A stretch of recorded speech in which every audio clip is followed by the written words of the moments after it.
Welcome to another edition of the Pile on podcast, where we love football and hate your opinion. My name is Donnie Drew. I'm joined by my co-host, Skylar Burkhart. What's up, guys? And Austin Rizzoco. Howdy ho. Austin, this is my first episode with you as an official member of the Pile on podcast. Happy to be here. Happy to be full-time now. Good deal. I love it.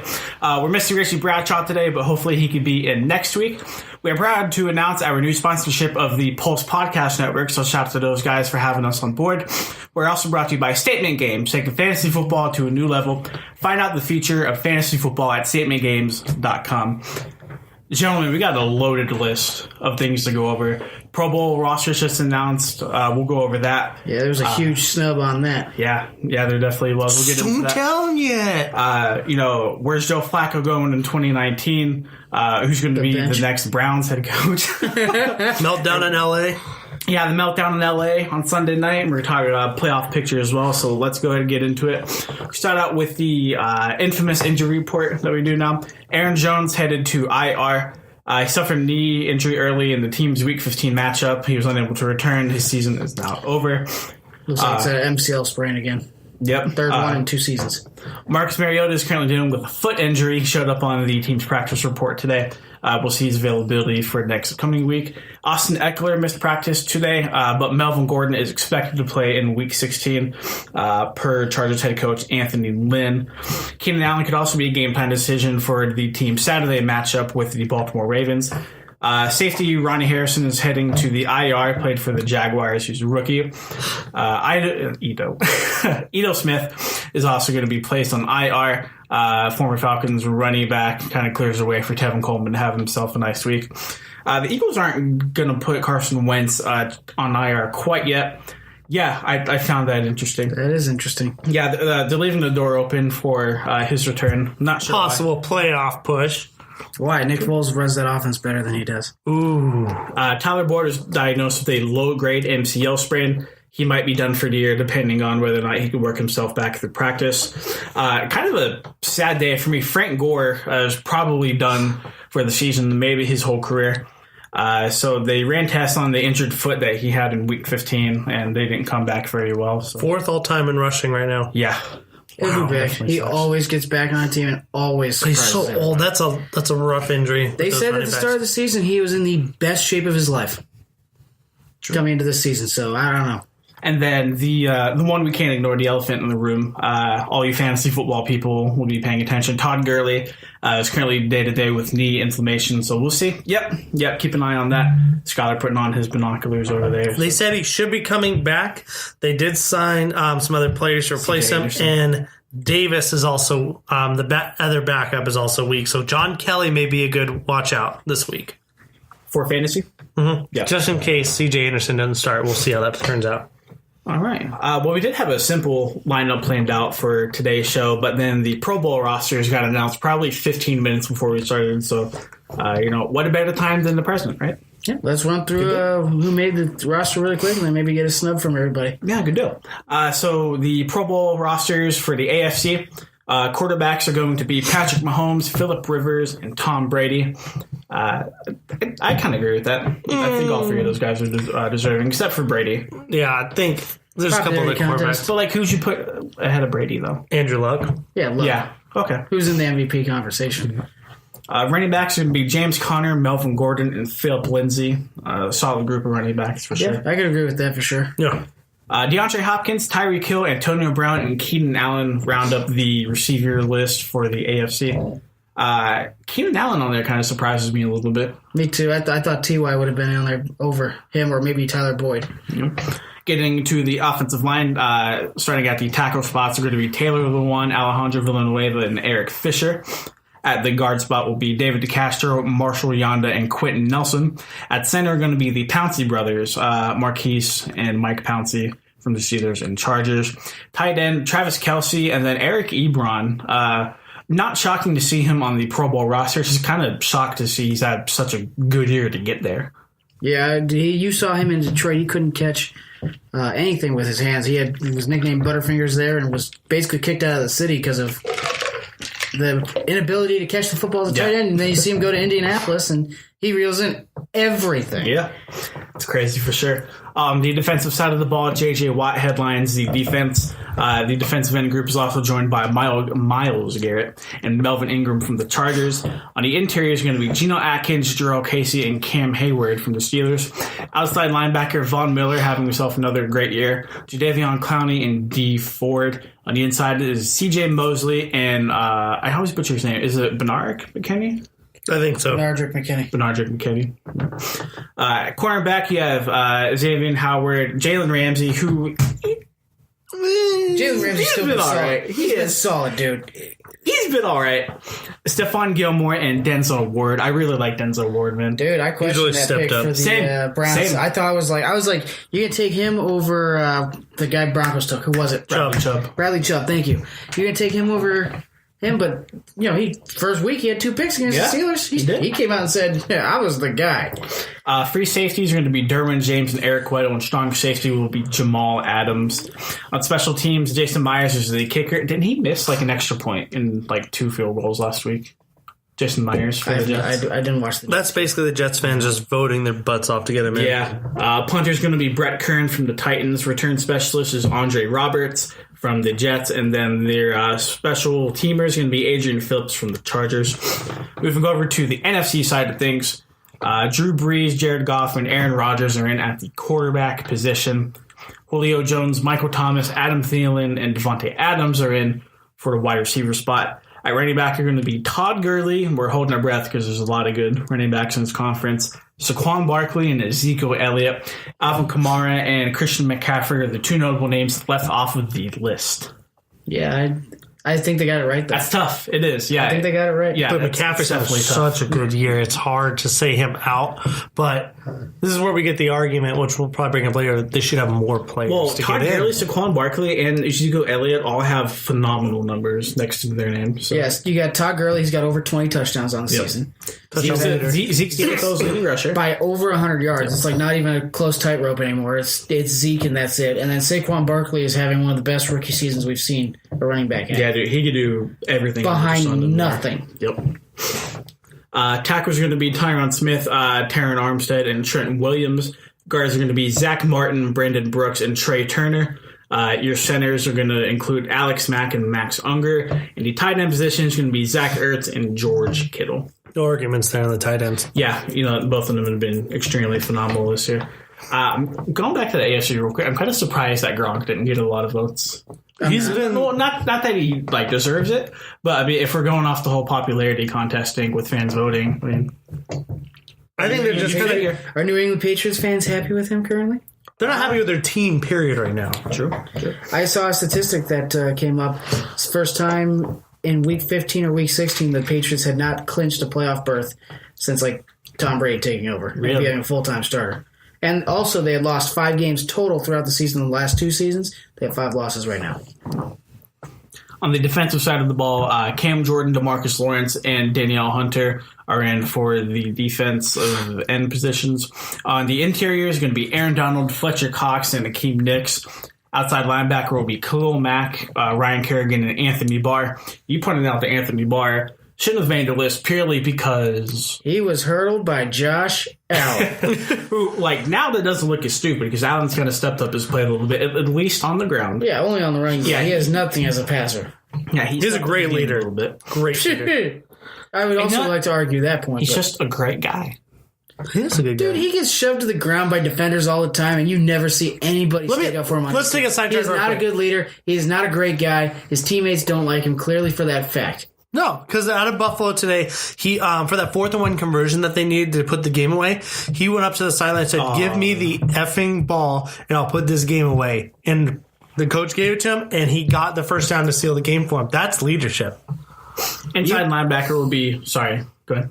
You watch him get shoved down by a Packers defender in the Packers-Bills game, and 3 guys on his offensive line watched it happen, and nobody did a damn thing about it. A lot of quarterbacks have to earn it, though. These young quarterbacks in the NFL, a lot of the linemen will make them earn it. We heard that story with Trubisky last year, remember? And he didn't break the huddle. He said, "I break the mother huddle." And then after that, they respected him. I mean, there's a lot of different things that need to happen for Lions to respect their quarterback. I get what you're saying, but regardless, that's your quarterback. If he gets shoved to the ground, you were shoving that guy to the ground. Continuing the Pro Bowl conversation, Luke Kuechly coming off that monster game he had last night, and Bobby Wagner are the inside linebackers for the NFC. Two best linebackers in football. Yeah. Oh, yeah. To cornerback position, Kyle Fuller, Patrick Peterson, Darius Slay, and Byron Jones find themselves getting the Pro Bowl nod. At the free safety position will be Eddie Jackson from Chicago and Harrison Smith from the Vikings. At strong safety will be Landon Collins from the Giants. Kicker for the NFC will be Aldrick Rosas from the Giants. The punter will be Michael Dixon from the Seahawks. Return specialist Tariq Cohen finds himself on here as a return specialist. And your special teamer will be Corey Littleton from the LA Rams. You know, now that I think about it, dude, the NFC loaded with running backs. They definitely are. They're loaded with linebackers and defense. I mean, I would hate to be the AFC playing against this defense. That's a stack. You got Khalil Mack, Ryan Kerrigan at linebackers, also with Luke Kuechly and Bobby Wagner. Then Aaron Donald and Fletcher Cox. That's the two best defensive players in football on that defense. Plus Cam Jordan, which arguably is three best players. Excuse me. There's so much stat. This is just stacked. It's insane. Not to mention the NFC's fullback is Kyle Juszczyk. So he's undeniably the best fullback in the league for sure.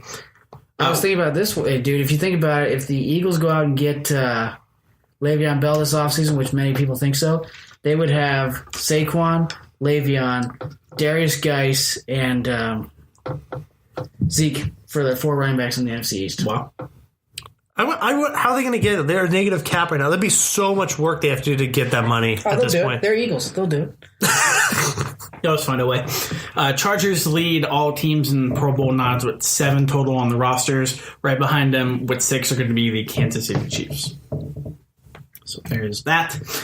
Snubs from the Pro Bowl. We pointed one out before the podcast. Yep. It's going to be Darius Leonard, the linebacker for the Colts, the rookie linebacker from the Colts, who currently leads the NFL in all tackles. And you said 7 sacks to his name? Something like that. He's got like 7 sacks, more than 1 pick. He's got 4 forced fumbles, 2 fumble recoveries. Dude's a flat-out animal. He's all over the football. And he's one of the main reasons why that defense has gotten so much better so quickly. Yeah, I just don't see how the NFL's leading tackler can be missing off of a Pro Bowl. So is the number 2 leading tackler in Blake Martinez. Yeah. I could say John Johnson was a snub. Great strong safety and was leading the safeties in interceptions this year. That I could say that's a snub. Best left tackle in football also didn't make it in Bakhtiari. Bakhtiari. All right, well, that concludes the Pro Bowl rosters. Just announced today.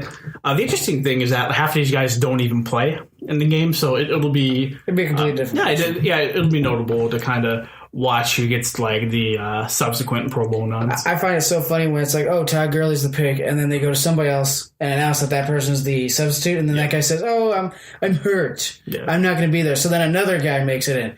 It's like, really? They shouldn't get the Pro Bowl accolade for being a third rotation on the squad, but that's just right. All right, well, this is the moment myself and Austin have been waiting for. Last night, the Rams kind of deconstructed at home in LA against the been happening for 2 other weeks on Sunday Night Football. The Rams have now lost 2 games in a row, and they are trailing the Saints for that coveted home field advantage in the NFC playoffs. So what's wrong with the Rams? They suck. No, they're a good football team. I'd say they went in. The most realistic reason they went in the same way that I went in with the Rams defense on my fantasy team. We're playing Nick Foles. We're going to have no problem beating this team. And honestly, they were on their heels the entire night and taken off guard.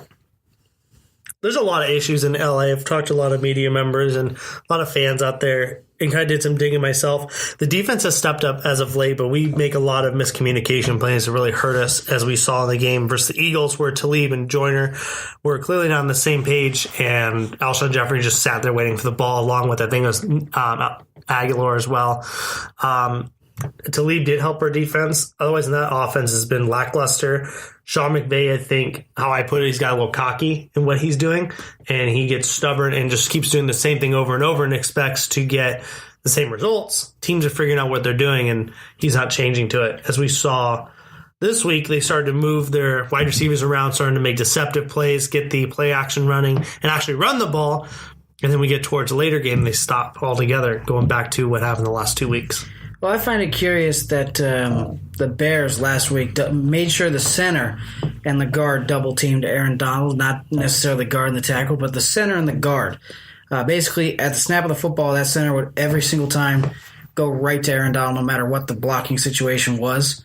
I feel like the Rams are non-existent with a pass rush because, let's be honest, Ndamukong Suh is horrible. Dante Fowler has been a waste of a draft, trading that third-round pick for him and a fifth-round pick. He's been a waste. And I couldn't even tell you who the other pass rusher is. I feel like they have no pass rush without Aaron Donald, and you see that secondary get torn apart because of it. I mean, who thought Alshon Jeffrey last night would have 160 receiving yards? Yeah, no one. There was a stat I want to point out about Aaron Donald. We're speaking of pass rush. I'm trying to find it real quick.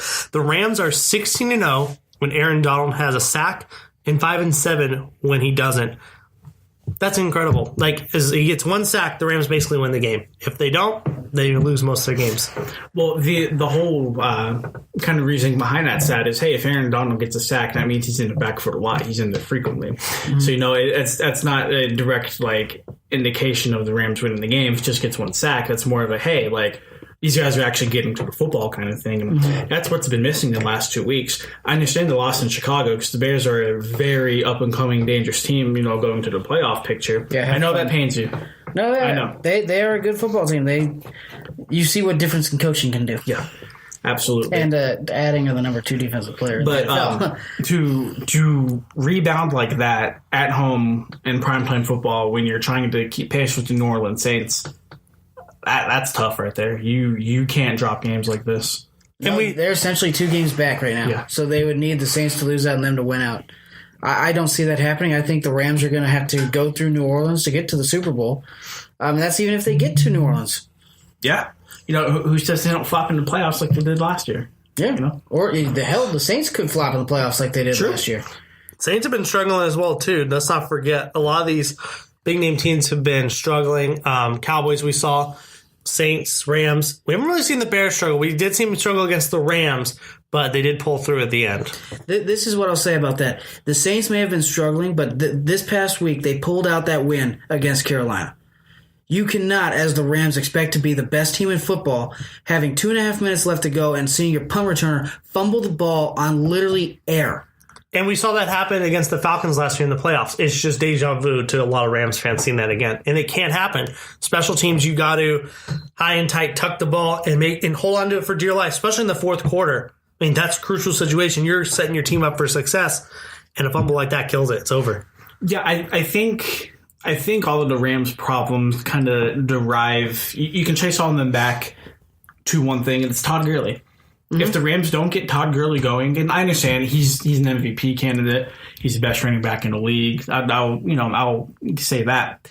But if he's not doing anything, that Rams offense and their defense, because they don't get any time to rest. No, they look average at best. No, and Jared Goff looks average at best too. You're seeing as the weeks go by, you're seeing he is a product of Sean McVay. Yeah, no, I've said this since day one of coming on the podcast that offense ran through Todd Gurley. Yep. Skyler, did I not say that last week? You said that, and I agree. And I've said that Goff was a product of Sean McVay. I've told this to Skyler numerous times, to which he finally started looking at it, and he's like, you're right, he does. Goff calls 0 audibles after that play clock between the coach and the quarterback is turned off. None. I agree with that, but this week, watching the game, because I've started to take notice of that since you said it, he actually did call a couple audibles this week, which I thought was impressive. That went horribly. I watched the game, too. He's been so bad to the point where I've been for example, me and Haley, my girlfriend, we were watching the game on Sunday night, and he missed those 2 touchdown throws back to back to Gurley and Everett. Yeah, and she's like, "How do you miss those throws? Yeah. You can't. You cannot do that. How do you that interception he threw at the end of the game where he literally tripped on his own self and then literally basically handed the ball to the Chicago? You were down. Just stay down and just Eagles live another day. You get another play after I think a second down. So they was going to go into third down. They were fine. Take the sack, live another day. No, he gets back up and tries to throw it. What are you bad decision making?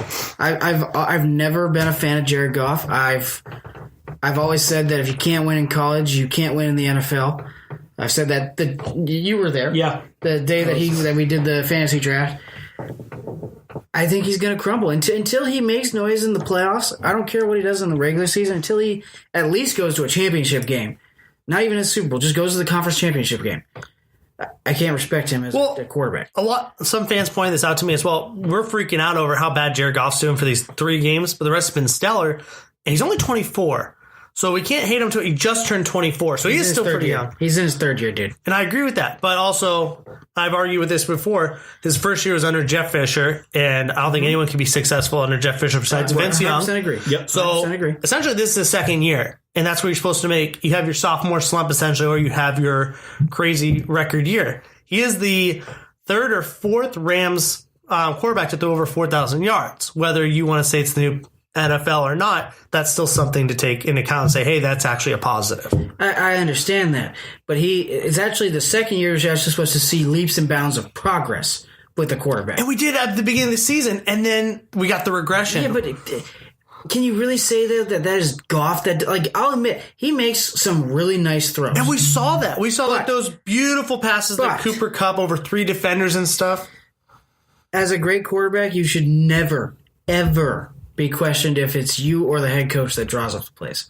That is the reason why that offense is successful. You could argue Tom Brady and Belichick, though, and Josh McDaniels. Belichick is a defensive guy. Brady did it without Josh McDaniels when he was in Denver.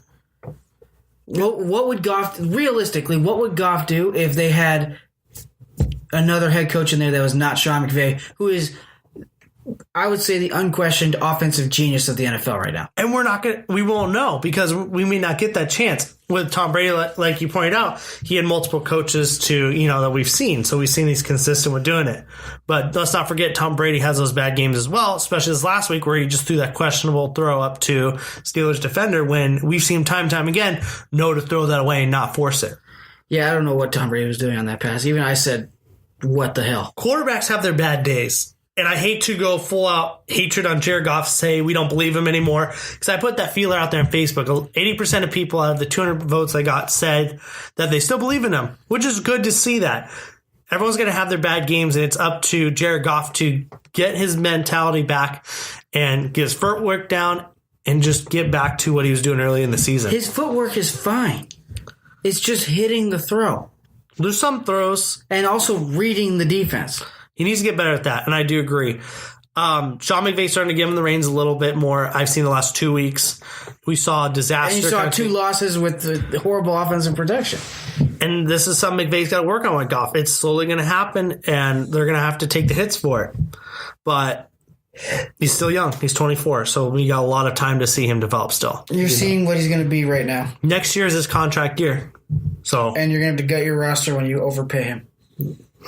Well, moving on to another overpaid quarterback, Joe Flacco, coming back off of injury. It was announced that rookie quarterback Lamar Jackson would be taking the reins from him as the Ravens starting quarterback moving forward. It was also announced that Flacco would not be on the roster, or likely not on the roster for 2019.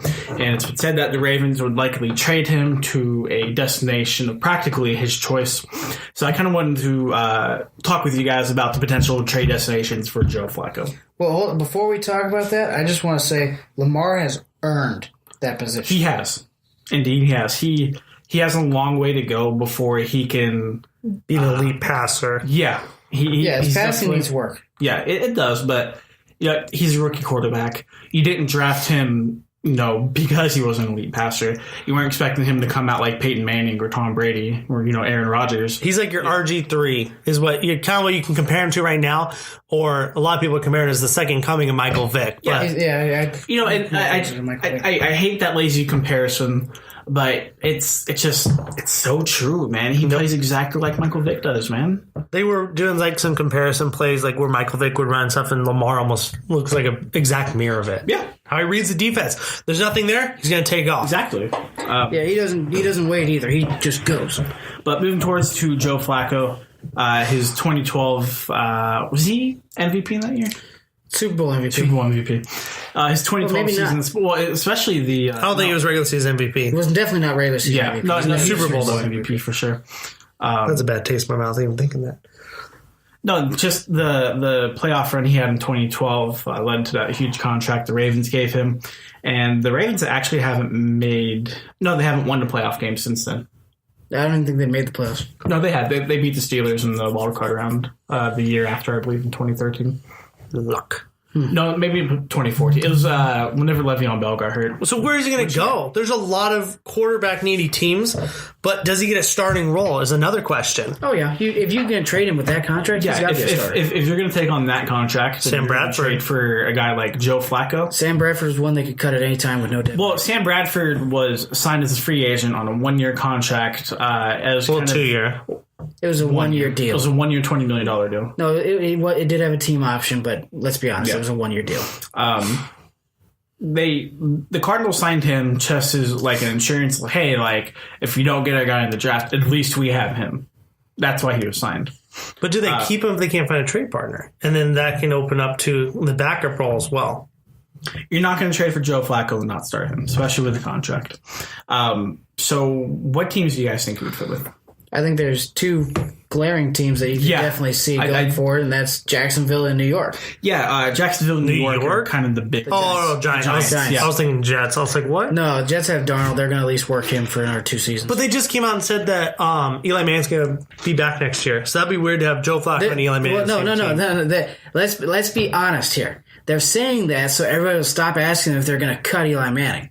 However, if they can trade for Joe Flacco and get him for like a 5th-round pick? Trade Eli Manning for the 5th-round pick to get Joe Flacco. No. They would keep Eli Manning and the Giants Blues until they had Flacco. So Jacksonville is definitely the number one destination everybody's pointing to. They've got that tremendous defense. Whenever Leonard Fournette's healthy, they have a tremendous running game as well. If you put Flacco in that offense, and at worst you expect him to at least be better than Blake Bortles. And we've seen this team with Blake Bortles how far they can go. Yeah.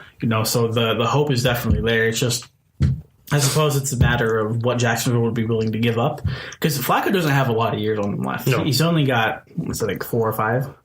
Before he either retires or his play significantly reduces, because it's his 10th year in the league. Right, but I mean, you're seeing quarterbacks now. If he's not a mobile quarterback by any standard, if they're not mobile QBs and they haven't had any serious injuries, which Flacco, to my recollection, has not had a serious injury in his career, you would see him play until he's late 30s, as long as the team is willing to let him play. That I should state. There's a couple iffy teams. You could say the Dolphins, if they don't really trust Tannehill. They're in the playoff hunt, though. I know, but it makes it interesting. I think Tannehill's either this is his final year, or no, I can't remember his contract. I need to look that up. But that's one team. They've stated that they're very confident behind Tannehill. They are, especially Adam Gase. Adam Gase loves Ryan Tannehill, and if you look at it, this is his first year removed since he tore that ACL.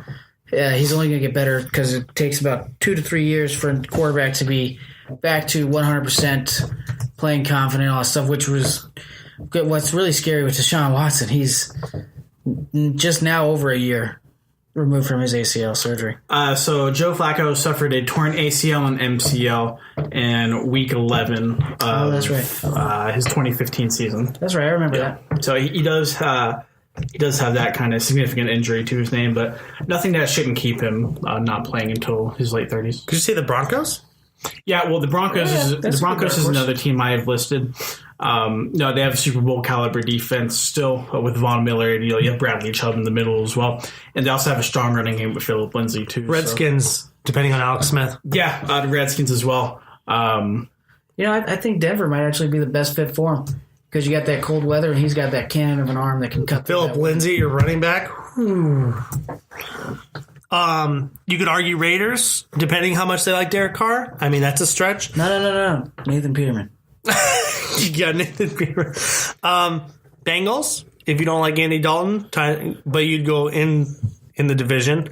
I'm not sure they would want to trade him in division. As much as they want to help him out. Plus, I think Cincinnati would want to start young. Yeah. Last team that I've looked at all of them, the last team would be the Buccaneers. Possibility. You see, I saw a thing that the Buccaneers should trade Jameis to Denver. Really? Mm-hmm.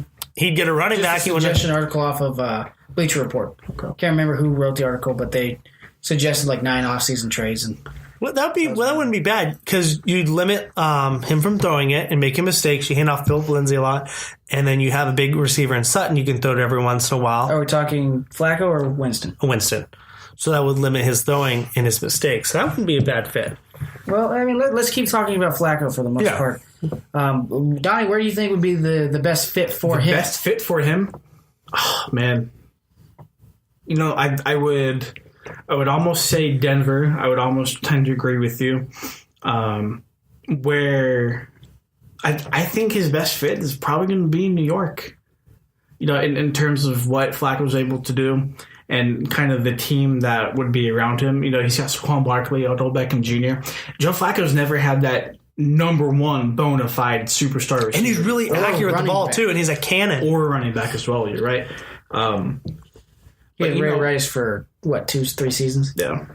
But I mean, So either them or the Redskins, but it's just a matter of getting Alex Smith's contract unloaded. And that situation is still up in the air. We don't really know anything about Alex Smith moving forward. He did get sent home just this past weekend. Did he? Yes, he is home for Christmas.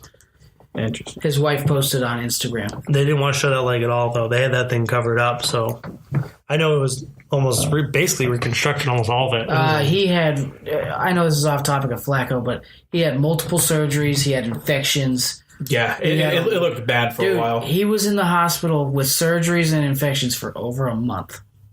Thank God he got out of that hospital. Crazy, for sure. Thank God he's on the NFL insurance plan. Exactly. But I think I'd agree with you and say the Giants are just because you have Odell, you have Barkley, you have young stars around you, and he's accurate and he has a cannon, so it works in that system. If you can just fine tune the Giants defense and add a player or two there, that's not a terrible defense either. No, it's a good unit, not great, but it's good. Overpaid at this point, I think.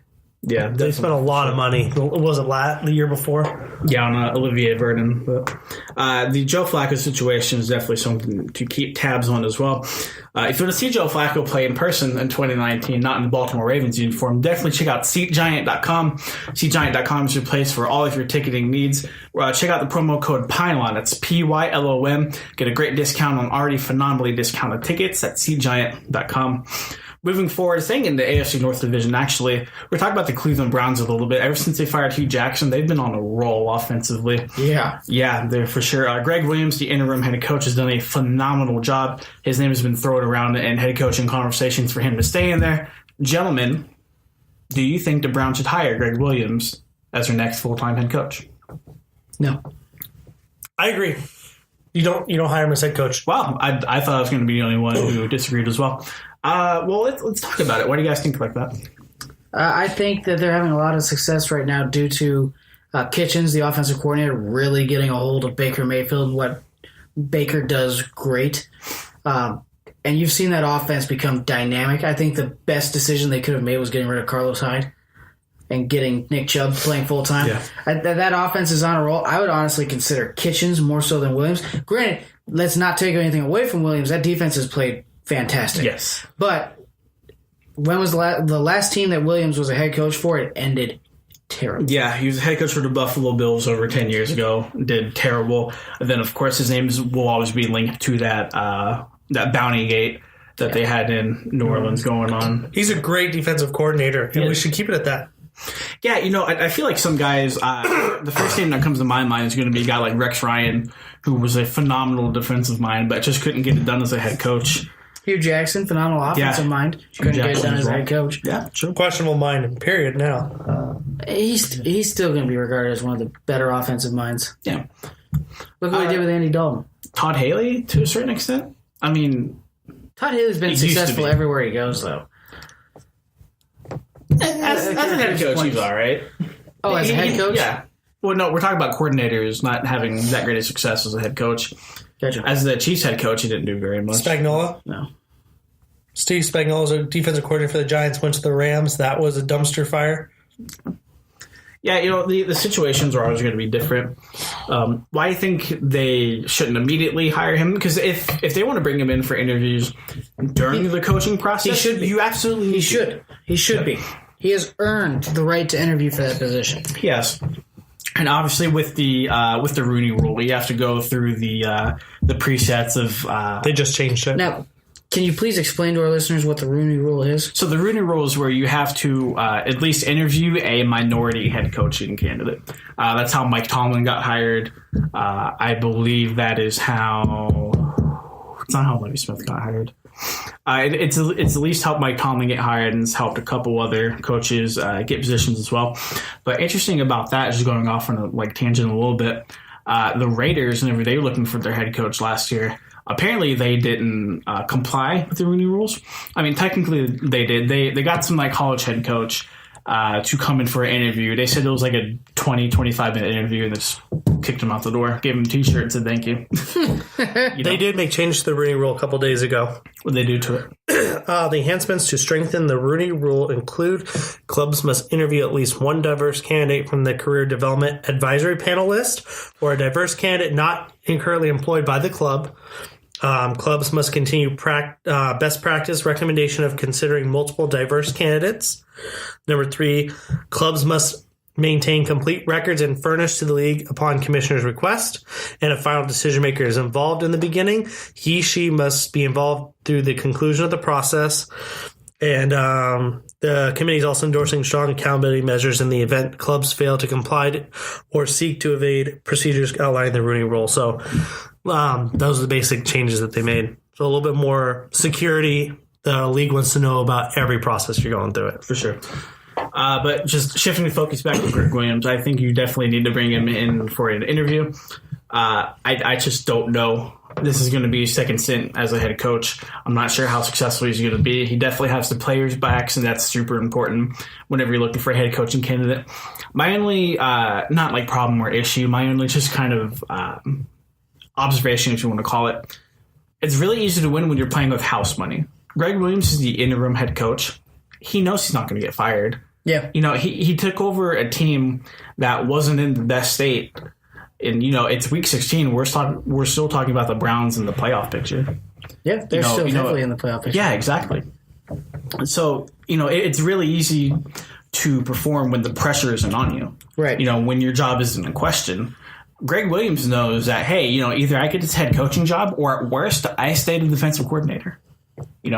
There's really no question of job security. And whenever that's absent, it's a lot easier to coach your team like he is.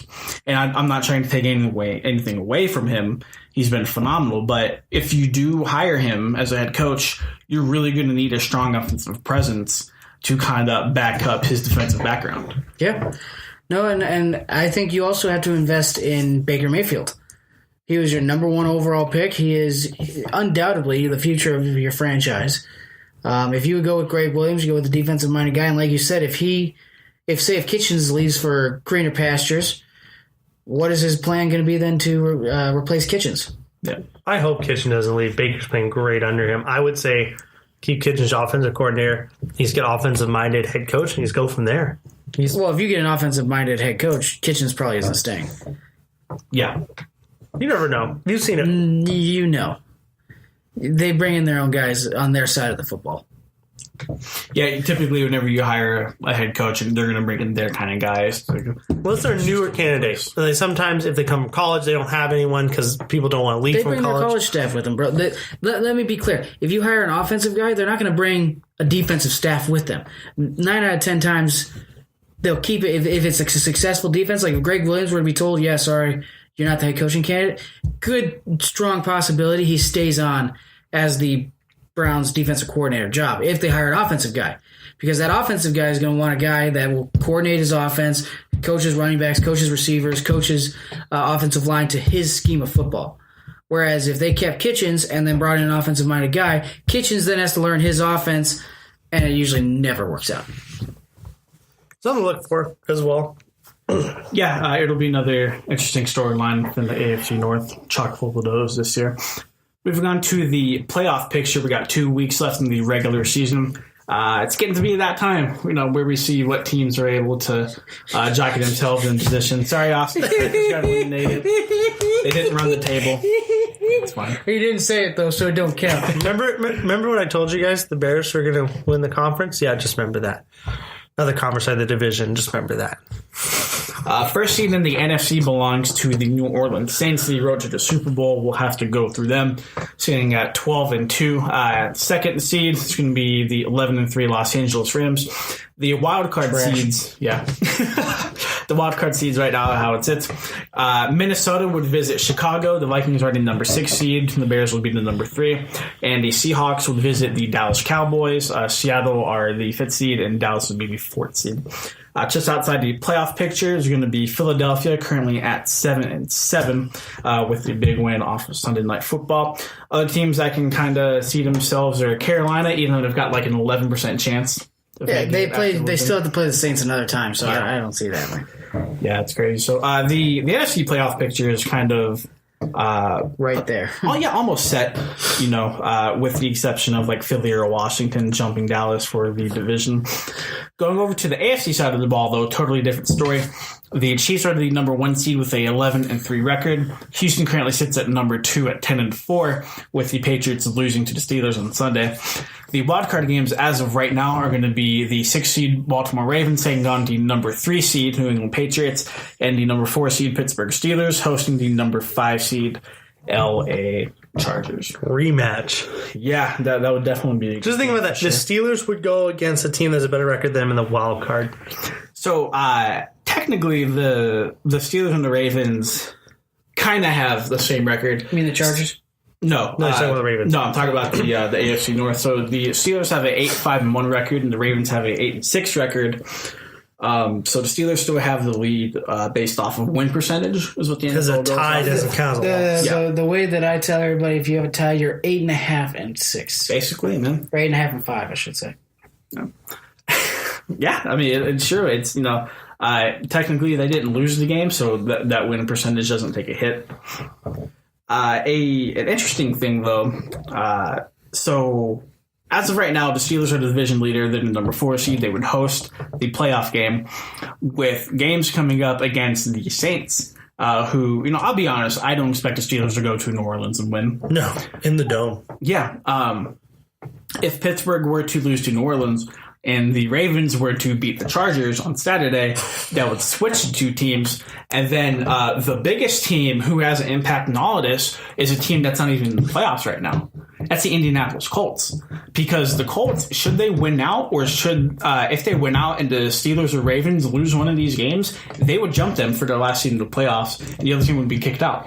So basically the loser of the division at that point would be... If the Colts win out. If the Colts win out. Which, very good possibility the Colts do. Yeah, so the cool thing is that ESPN has a playoff machine. I don't know if you guys have fooled around with it at all. I have not, no. Yeah, so I put it up right here on my laptop. So you can pick the winners of matchups, and it'll update the playoff picture for you. All right, cool. Give Green Bay a win. No, what? Give Green Bay a win. No. Come on, let me see them in the playoffs. No, you can't. They're eliminated. What? They're eliminated. No, stop lying to me, guys. I haven't woken up yet. Yeah, if the Steelers and the Ravens both win, they stay the same. Should the Ravens lose and the Steelers win, the Steelers actually clinch the division. And then you can see it change on the computer. The Colts jump the Ravens ahead. Okay, yeah. I see this. Yeah. And then week 17, I'm not hitting the mic, am I? So I get really excited. I'm like, you're fine. I just want to make sure. No, you're good. I'm a geek whenever it comes to this kind of stuff. So I love it really too. Excited. Okay, so going to the week 17, let's say the Colts win. Yes, that's a tough matchup. Tennessee, they'll be playing for a playoff spot too. Okay, well let's say the Colts lose, and then Tennessee gets it. Yeah. Oh Jesus! Yeah, there's a bunch of playoff scenarios. But visit ESPN.com/NFL/playoffs machine to go visit that. It's a really fun tool to kind of pull around and see a possible playoff. The Texans can even claim the number 1 seed too. They can, yeah. Texans, the Chargers could claim it too. Yeah, don't forget the Chargers, man. It's the wild AFC for sure. But kind of speaking on the Chargers and the Chiefs. Both of them sit at 11-3 right now, but one of those teams are going to be playing on the road in the wild card spot. And on the road for pretty much all of the playoffs, should they advance. Yep. Which will bring into question, is it time to rethink how the NFL structures their playoffs? Because right now, in its current state, no matter what your record is, if you win the division, you host a home playoff game. I think it definitely needs to be reworked. Yeah. How do you think so? Well, the way that I look at it, everybody thinks that if you win the division, you deserve to host a playoff game for your fans for winning the division, playing good football all year for the most part. However, well, let's not forget the 7-9 Seattle Seahawks. I know that's what I was getting to. Game. That's what I was getting to. The 7-9 Seahawks. Which, let's be honest, should they have not hosted that game, we don't get Marshawn Lynch's run, and the Saints probably beat them, and you never know what happens in that postseason because the Saints were a very formidable team that year. True. The way that I would do it, and I'm not alone in this sentiment, I think it should be division winners, no matter what, should get a playoff spot. You've earned it. You're the best of the 4 teams. You should definitely get a chance to make a run at the championship game because we've seen teams like the Packers in 2010, the Giants in 2011 make runs at the Super Bowl as a wild card, as a division winner. Well, that and like the division games that you play take up almost half of the overall games you were going to play. Yes. So, if you win your division, you've earned it. Yeah, you've earned it. I'd say so. So the way that I would do it is you clinch a playoff berth, but you don't clinch a 1 through 4 seed. Like with the way that my seed would work is you clinch and then the 2 best records after that make it in, just like now it is currently. But instead of 3 and 4 hosting a playoff game, it would be the best of the 6 teams are seeded 1 through 6 record wise. And then so like this one would be the Chiefs and Chargers at 1 and 2. Yeah. And then the Patriots, Steelers, Ravens, and Texans. Would that allow a whole division to get in or no? That's a good question. No, it's still the 4 division winners and 2 wildcard teams. Okay. But it would be Chiefs at 1, Chargers at 2, and then record after that, not the 4 division winners and then the 2 wildcard teams. Because the Chargers being at 5 is a crime. Yeah, it is. Or the Chiefs being at 5 is a crime. Oh, yeah. They are 2 of the top 4 teams in football. Well, no, let's say, like, for example, both of these teams went out. You're finishing at 13-3. And you're on the road for the playoffs. Or, like you said, basically the entire time. Yeah. That's crazy, man. You won most of your games. You have to fight your way extra games. If you go 13-3, you shouldn't be punished for other teams in your division doing well as well. You should be on a bye week with the other team in your division that does well. So shit. Do you have any ways you would want to change it other than that? I mean, he basically stole my thunder. That was the idea. That's the same thing. There's no other way to really put it. That makes sense. I mean, you go and you have the best records that would then determine 1 through 6 after you win your division, and then you have records after that. It makes sense. You know what would be interesting if the NFL kind of did something like soccer overseas. Like, for example, if you play in like a tournament and you win that tournament, you get invited to it next year no matter what. So, like, let's say the NFL did, like, if you win a Super Bowl, you're automatically in the playoffs next year. No, you would see the Eagles back. You would see the Eagles back. No, not about that. Okay. No, the difference between that, I'm not very familiar with soccer, but from my understanding, soccer teams generally don't change much over the course of the offseason and like that next season, outside of like major buyouts of players and all that stuff. So they change. But the core groups stay together. Kinda, yeah. With soccer, they have basically like 3 big transfer windows, to where you can transfer players almost any time of the year. Right, but I mean, you have to pay a crap ton of money to get rid of that player. The way that you see the NFL, you could see like a team like the Rams, they could go to the Super Bowl this year and win it all, and then have to pay Jared Goff, and then that entire roster is gone. Yeah. And then we go 2-14. Somehow we get to go into the playoffs again. We've seen it happen where teams are Super Bowl contenders, and the next week they go back to rebuild mode. Yeah, like the Rams this past week. Or like the Packers this year. Hey, that's a whole year though.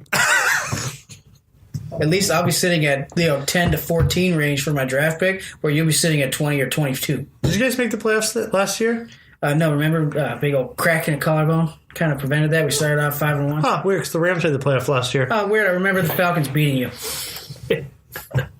Oh man, I love it. At least we made it. I got Jair Alexander. What'd you get out of it? Nothing.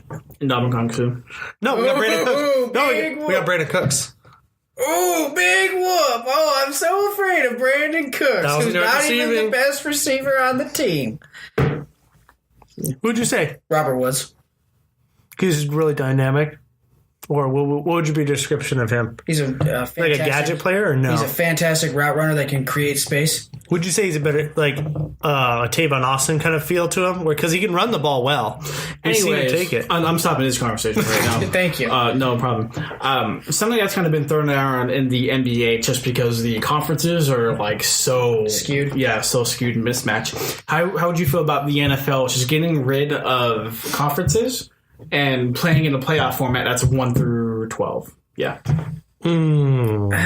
I get. If that happened, I wouldn't be upset, but I wouldn't be happy. That'd be really interesting. You could have all 12 teams be from the AFC or the NFC. You could. You theoretically could. There's 16 teams in the conference. You theoretically could. I want to see the best of each conference play each other. Like, you're putting forth the best of each side. I understand. I kind of like that. Yeah, I think, like I said, wouldn't be upset, wouldn't be happy. Because I've heard people say the other side, too, where they're like, you should be the best two teams play each other. If the best teams are in the NFC, shouldn't they play each other for the title? It's like, they have to play each other to get to the title game. So therefore, like, for example, in the NFC right now, the Seahawks and the Cowboys are both at 8-6, and then the number 6 seed, the Vikings, they're a sub 500 team. Yeah, and you go to the AFC. There's an 11-3 team playing on the road as a wild card, and then there's also a 8-6 team that's currently out of the playoffs. There's two 8-6 teams currently out of the playoffs. Colts. Yeah. So, if you were to change things up and get rid of the conferences, and those better teams, at least in theory, records would get in, as opposed to a team like the Vikings who are 7-6-1 getting into the playoffs. Yeah, but then if you're going to get rid of conferences, then you got to get rid of divisions. Not exactly. What happens if you play in the NFC West? Because then what happens to division rivalries? There's no point. There's no point for divisions. There's no point for conference at that point, too. You're just a bunch of teams playing for a trophy by who can beat each other the most. Think about it. You have the AFC West, which has two 11-3 win teams, and then you have the NFC West, which has the Rams, and then the Seahawks at 8-5, 8-4, whatever they are, and then trash after that. How would you feel if, after the playoffs were done, the NFL realigned the divisions every year based off of like a balancing to where each division would, in theory, be balanced? No, not a fan of that. I like the division rivalries because you see, for example, the Packers and the Bears. Packers could be the worst team in football and the Bears could be the best team in football, or vice versa. Those two teams are going to 8 out of 10 times be a fight between the two just because of the division rivalry. No, bloodbath. Not a fight. Bloodbath. Those are... I should clarify what I mean fight. It's going to be a tight game. Yeah. No, it's not going to be a stampede. Emotional. It's going to be pride. I wouldn't be surprised if the Cardinals beat the Rams this week. Would not be surprised. I wouldn't either. Just because those you never can predict those division games. Well, you really can't predict any NFL game. Any given Sunday. No, that is 100% correct. But I feel like if you did that, you would really skew with because what happens if the 4 best teams get placed in one division with each other and they're on the 4 corners of the United States? Well, no, it would be balanced. Like the 4 best teams wouldn't be in the same division. They would balance the division. Okay, let me re-clarify that then. What if in a division the 4 teams are on the 4 corners of the United States? Because then you got to fly. The NFL's flying teams to London and Mexico City. No, I understand that. Think about but divisional games, they're in the same region for the most part, or you're right. Within a couple states. So you got to keep that because then you're not. If you could imagine, what happens if a team has that conformity, like being in the same region and not flying too far for the divisional games, where if you have one team where, okay, I just flew to London, then I came back, played a home game, and then I flew all the way, like say from Washington to New England, and then I had to fly all the way back, and then I have to fly to another state. That's a way across. Then it brings up players' health and safety, and then the NFL Players Association will get involved. It'd be a whole mess. Now, I do think they should move the realign of the AFC and NFC West with the moves to Los Angeles and Las Vegas. I do think they should realign those. Why the NFC West? Because the Rams are moving. Well, they're in LA. You got San Francisco there, and then they're all just right there next to each other. That's true. That one's fine now. I don't know. I feel like you can make the. See, it didn't make sense when the Rams were in St. Louis. Yes, because you had Seattle, Oakland, Arizona, And St. then Louis. St. Louis on the other side of the map. Now they're all right there next to each other. See, I'm fine with the NFC West. Okay. I guess that's true. I guess So what about the NFC West? I mean, Vegas is close. Kansas City be the only one far out. Where would you put Kansas City in then? And then Denver's in the middle of them. The only one you would take out is Kansas City, but I don't know what division you move them to. Vegas and Denver are going to be relatively around the same area, so like that won't be a problem. So just a straight line, just straight across the country. They're relatively same distance away then, almost. Yeah, that'd be hard to realign. Yeah, that would. Because Denver, essentially, if you wanted to realign, the closest would either be Seattle or Seattle, Vegas, or Arizona.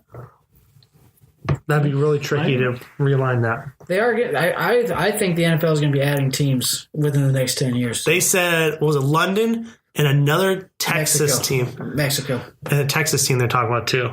Possibly Oklahoma was another one, and another St. Louis team possibly as well. And we'll see what happens. Don't be surprised to see an Oakland team, too. Another Oakland. Just despite them. We'll see. Any closing thoughts on the playoff race? Anything we should look out for the next 2 weeks? Watch out for Indy if they make it in. Okay. We can talk about in the week breakdown. Yeah, I'm sure we'll talk about it next week. Sure. We'll talk about the updated picture. Yeah, very true. All right, moving forward to Week 16 of the NFL season. A big week ahead. Thursday night is going to be Raiders at Broncos, right? There's no Thursday night game. Oh, that's right. No, Saturday games. What is up? So that kind of got thrown upon me last week. I didn't know the Saturday games. That's new, right? That didn't happen last year, did it? This early in the season? Yeah. It did? Yeah. I just didn't even remember. I guess it just They're trying to get the to where they have the best quality games on Sundays, like on the afternoon, not be... Yeah, those Saturday night games are pretty good. A lot of it's because of college football. The reason you don't see Saturday games through like the NFL season is because it would mess with like college football ratings. College would be pissed. NCAA would be like, where's my money? Well, and then NFL teams wouldn't get a lot of viewership as well. Yeah, sure. You took the words out of my mouth. I was going to say there's not many college games on. Take advantage of it. Yeah, exactly. You know, if you're trying to decide between a casual fan watching the Holiday Bowl or, you know, for example, this Saturday, Chargers-Ravens, 9 times out of 10, that fan's going to watch. Because it's the end of season for college. You know, this is it. You know, once that game's over, it's over for most fans, or is already over. NFL's still going. They're like tight playoff races. That's going to be something they're going to be drawn to. Yes. All right. The first game is going to be Saturday at 4:30 p.m. Eastern. The Redskins take on the Titans. Redskins. I want to say Redskins. I think I'll take the Titans at home. I think I will. The night game for that Saturday is going to be Ravens at Chargers, and that's such a big game. That's a huge, a lot of playoff implications on that game right there. See, I think though the Chargers with that defensive front, I think they're going to contain Lamar. He's going to get his breakout runs. Yeah. But I think they're going to do enough to limit the damage. I think the Chargers win. But the Ravens are a really good defense. It's going to be a good game. I think Chargers squeak it out. I think it's close. Sounds good. All right. I hope the Chargers win, and I do think they will win. Taking at home. Moving on to Sunday slated games, the Bengals take on the Browns, a interstate rivalry. It's actually got a little bit of intrigue to it because of Baker Mayfield. Yeah, because of Baker Mayfield and the Cleveland Browns. I'll take the Browns at home. Give me the Browns. Give me the Browns. Buccaneers take on the Dallas Cowboys. Cowboys. Take the Cowboys at home. Yeah, take Dallas. I hope they don't choke it. Shout out to LB. Minnesota at Detroit. Minnesota. Detroit's got nothing left to play for. Yeah. Minnesota. I'll say Minnesota as well. The Bills travel to take on a probably really pissed off New England Patriots team, so I'll take them with the spread. Yep, you know what? I'll tell you to take Buffalo. I want to say the Bills. I want to say upset. I want to see the collapse of the Patriots. I think it's time we see that. I would love to see it happen this weekend. I want to see Josh Allen put a team on his back and beat the nobody's Patriots. Disagreeing with you. So. I'm going to say Bills is an upset. I'm going to put it out there. Okay. Packers at Jets. I'll take the Jets if Rodgers not playing. Yep. Jets. Yep. We are a horrible road team, and Deshaun Kaiser is not a good quarterback. Texans at the Eagles. If the Texans lose this game, I'll be pissed. Because they can lose this game because Eagles have a good pass rush with Fletcher Cox, and we saw what he did to the Rams front. And Texans don't have a good O-line. So watch out for that matchup. Texans are going to win, but don't sleep on the Eagles in this one. Falcons at Panthers. Oh, hey, you gave my pick. Oh, sorry. You didn't even say yours. Give me the you didn't say yours either. Oh, okay. Give me the Texans, and they're going to show how exposed the Rams were. Okay. I'll take the Eagles at home, man. I think they're riding high off of that Exposed? They have DeAndre Hopkins. I would hope they show up exposed. Falcons at Panthers.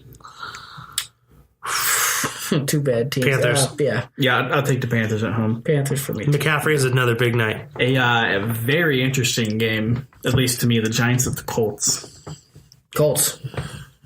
Really? I don't know, man. Dude, you just saw Tennessee wallywop New York. Yeah. Yeah, but we've seen New York wallywomp the Bears almost. And they went to overtime, granted, but this Giants team can either hit you hard or they can choke. And this is a better match than most people think. Give me the Giants. Yep. I think Saquon does some magic. I'll take the Colts. I hope Saquon takes a fat dookie this week. If he did that to me last week. He did it to me last week. Don't make my team drop 200 and then me cry because I didn't make the championship. Jaguars at Dolphins. Dolphins. Jaguars, they're done. Sunk in the water. There's no point. I'll take the Dolphins at home. I'm going to take the Jaguars. Oh, really? Yeah, I think Tannehill's going to have problems with that defense. Is Fournette playing? I don't know. If Fournette plays, I'll take the Jags. Okay. Rams at Cardinals to kick off the afternoon slate of games. It's going to be the Rams. They're going to be pissed, and I hope they come out pissed and put the stomping in the Cardinals like they did last year. But if they come out and lose this game, there's a lot of big questions. If you lose this game, you lost to the worst team in football. You could be almost as bad as the Green Bay Packers at that point. Give me the Rams. I'll take the Rams. I'll take a spread as well. Bears at 49ers. Bears. Yeah, I'll take Chicago. Granted, Nick Mullins. Although Nick Mullins looks extremely good, and that's actually an interesting topic we could talk about on another day, what they should do with Mullins or even Garoppolo at this point. I think I'll have to tune in another week to find out what we're going to do. Exactly. so. The 49ers could upset the Bears, but it's going to be hard because the Bears' defense. Because Bears' offense can choke this. So I'm going to say Bears, but I think 49ers put up a good fight. Probably the game of the week. Steelers travel to New Orleans to take on the Saints. Either them or the Ravens game. Yeah. Or the Chiefs-Seahawks game. Nah. That game lost some intrigue once the Seahawks lost last week, but give me the Pittsburgh. Yeah, I don't know, man. The Saints, they've looked beatable the last couple weeks, man. It just all depends on what Ben Roethlisberger shows up. His record on the road isn't very good, and I think the Saints have more firepower. Watch, Yeah, I was gonna say here's something to watch in this game. Mark Ingram yelled at Sean Payton, "Quit running that shit." And ever since he said that quote, I think it was third or fourth quarter, he was not seen again playing in the game. Well, that was late in the fourth quarter. So late in the fourth, but then Kamara was 3 minutes left. Still, that's something to watch for because Sean Payton likes to punish his running backs for stuff like that. He could care less about that. He looks to punish them for fumbling the football. He punished them for a lot of things, but I think Saints beat this one. I'm sorry, Donnie. This could open the door for the Browns to sneak in. Yeah, we'll see. Chiefs at Seahawks for the Sunday night game. Give me the Chiefs. Can we say they both lose? Give me the Chiefs. I don't want to see the Seahawks in the playoffs as a Rams fan, and I want to see the Chargers in over the Chiefs. I have a lot of mismatch on this one. This is your best chance for a loss. So I honestly think the Chiefs are going to steamroll the Seahawks. yeah, I would love that. I think the Seahawks win. I think Look what the Niners did to the Seahawks, dude. This is a division game. That's what I'm saying. You want to bet on your me and Donnie cocktails? I'm not doubling down. I'm not doubling down. You want to double down on that? I don't want to double down on cocktail. That's expensive. You bet me Hooters, but you won't double down on a $5 cocktail? I'll do a gentleman's bet. Of $1? Yeah. All right, sure. All right. I'll take it. Better have my dollar. Beer So- dollar. I like it. So it doesn't matter point. Beer cocktail. So no. There's no spread or anything. It's just win or loss. Yep. Okay. Yeah, it's Seahawks straight up beat the win-lose. Chiefs. Final game of the docket. Broncos take on the Raiders. Who cares? Ooh, so much Who fun. cares? If it makes it any better, Jason Witten and Booger McFarland will be commenting this game. Oh my God! This is going to be the greatest game I've ever seen. No, legit though, that does have implications for draft picks. It does, yeah. You're right. I think Broncos win this. Also, did you see that they're committed to Witten now in the booth? There's an article that came out today saying that regarding all the comments stuff they've seen them, but they're going to stick it out with that 3-man team for Monday Night Football. I wanted in my mouth. I'm like, just get rid of them. You're done. They say that now until Peyton Manning announces that he wants to hop in the broadcast booth and ESPN takes all that. If Peyton Manning gets into the ESPN broadcast booth, any and all Monday Night Football games I will watch. No, I will mute. What? I can't stand Peyton Manning. Kurt Warner. Really? Kurt Warner called the Denver game. I would love Kurt Warner. Kurt Warner's okay. He called the Broncos game this week. I would love Kurt Warner. So I would love to see him in there. But Peyton Manning, no. No, it's time to get Pat McAfee in a booth. Oh, dude, yes. Please. Most colorful analyst. I've said this on Twitter. I will pay money for a unedited version of Pat McAfee and Bruce Arians in broadcast booth. Oh my god! Give me all the F-bombs. Let's do it. Let's pay him and start it up. Live stream a game. Legally, of course. Yeah. Legally. Yeah. You want to? It'd be $49.95. DM me for more info. my burner account though. This is KD. All right, gentlemen. That was a great episode. That was fun. That was a genuinely awesome episode. Talked a lot of football. We do, however, have one thing left to do. The Danny Green minute. Any gentlemen want to explain to you? No, it's just going to sign language each other? Okay. No, explain it. I was saying you explain it. I don't explain it well. Okay. Yeah, that's what I was saying. I can explain. Okay. No, I'm hosting. It's my week. Okay.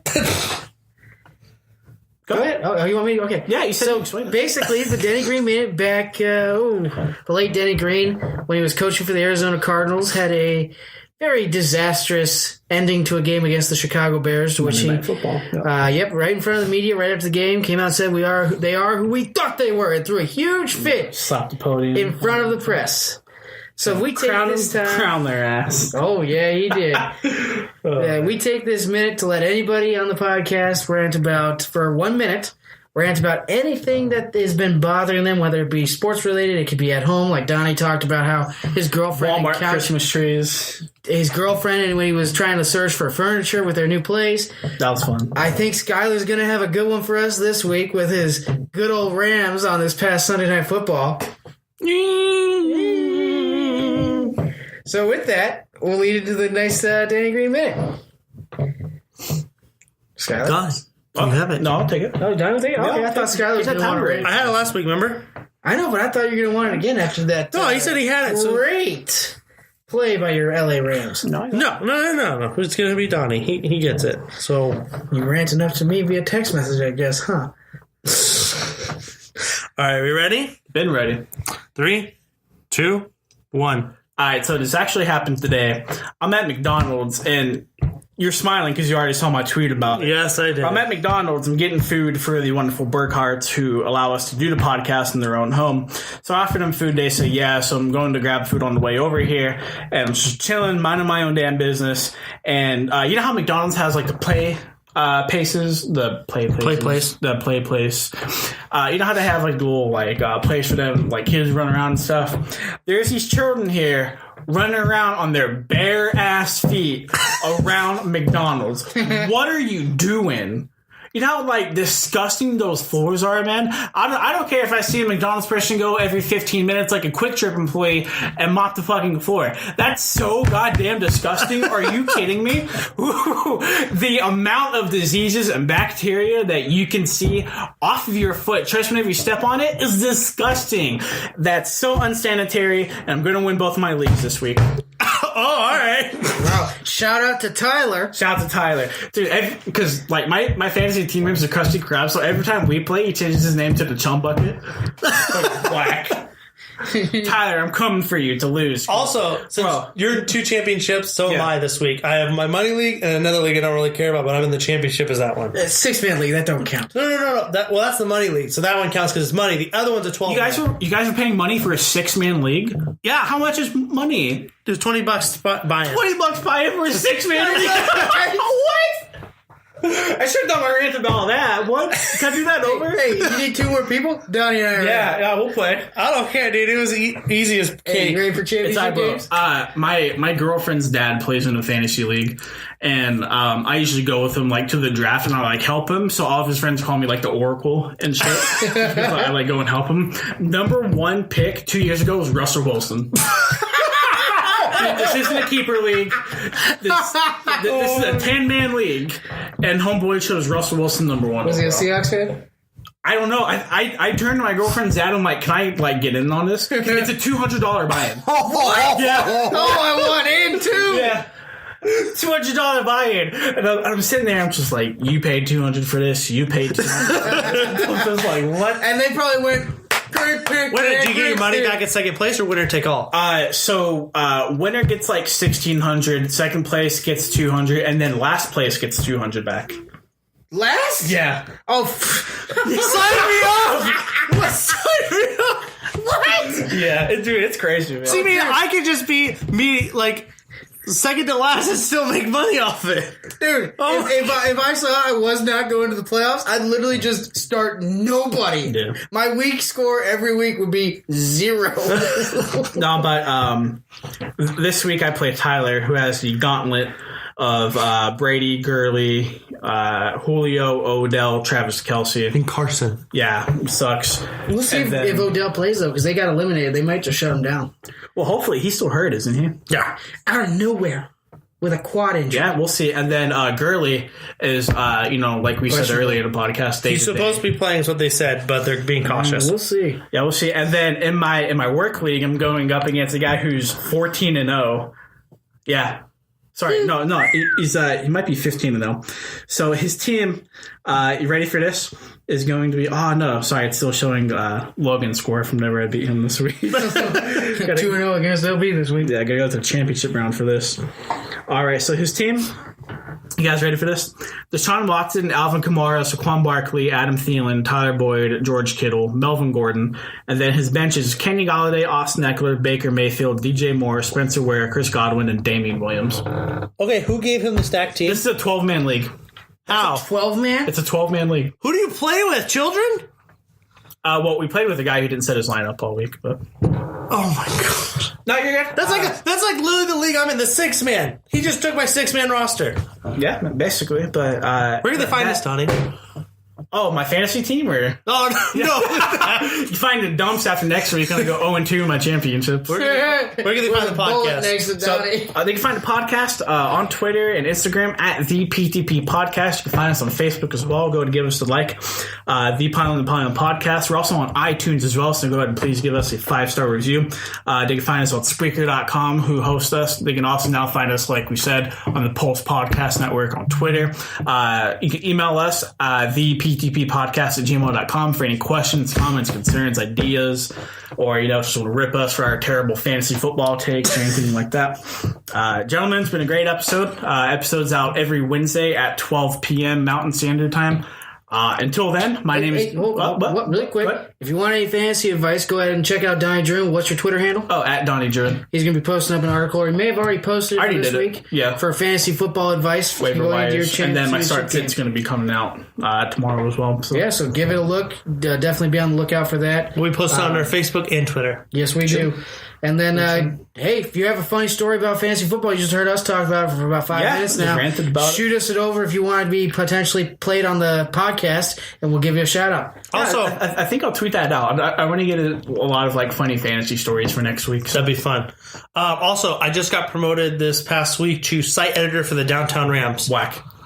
So now, whack. Yeah. No. How? Did somebody die?